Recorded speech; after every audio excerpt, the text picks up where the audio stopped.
Okay, here we have a cutout cylinder that I just made. No, that's not the way that the end cap should be fitting. It should be fitting closer but not tight up against the back side of the plug here. I mean the cylinder housing. So we can look inside and we can see where the pins sit. Now this is the key, the working key. No, it's not. Look at there. And how do we know it's not? Besides it not turning. If you look in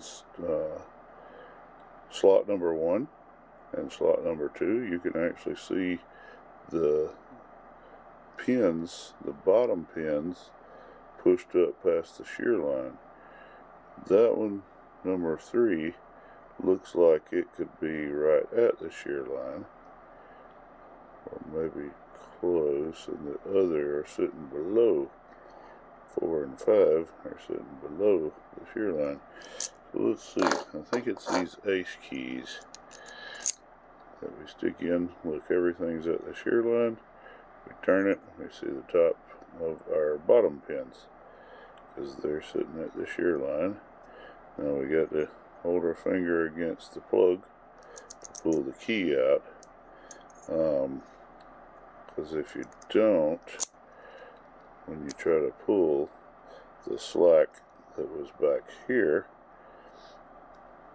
ends up being up here, and you can't get the key out.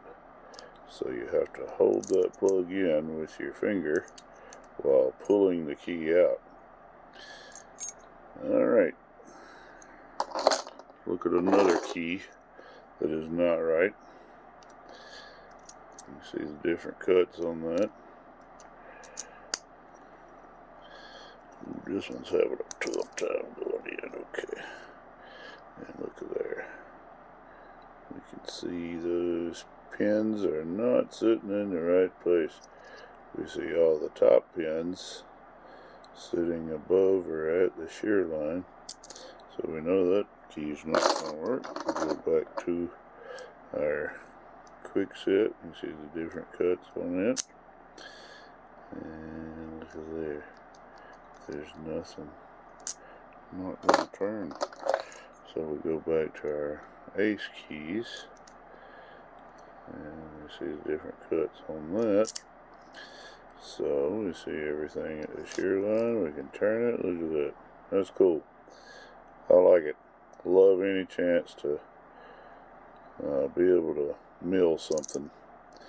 Brings me back to my machining days. And now with the key out, we can see that all of the springs are pushing the top and bottom pins down into the cylinder, which we can see the first pin there sitting nice and low in the keyway. Hope this helps.